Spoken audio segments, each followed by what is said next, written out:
لاری لوتکەوهرە بەهێزی ئەم وەرزەی خولی نایبی کوردستان و لە هەفتەی هەشتەمی خولەکە هەندرێنی پێشەنگ میوانداری سیروانی نوێی دووەمی ڕیزبەندی کرد.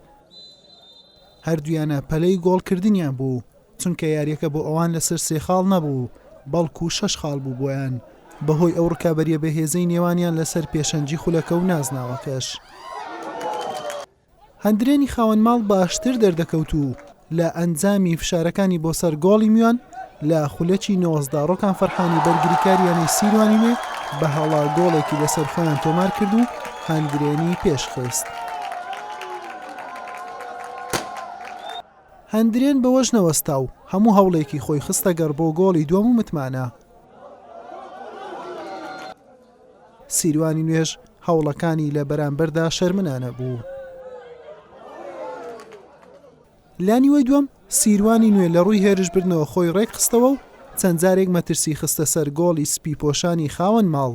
هێڵی بەرگری هەندرێن پتە و دەردەکەوت و دەرفەتی ئەوەی بە سیروانی نوێ نەدا بە گۆڵ بگەن. هەر بۆیە یاریەکە بە تاکە گۆڵێکی بێوەڵام بە سوودی هەندرێنی پێشەنگ بە کۆتا هات.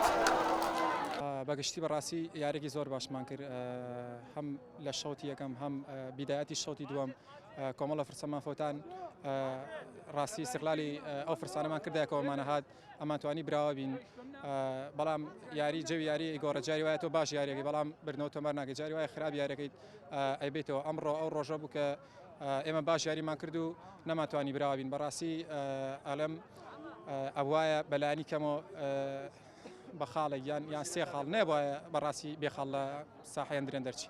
خۆتەنزان یاریێکە ئەوڕۆ خصوصەتش تایبەتی بۆ ئێمە بوو 3 خاڵ لەم یاریە بۆ ئێمە 6 خاڵە چونکە لە ڕزبەندی دووەم و سێم دوور دەکەوینەوە.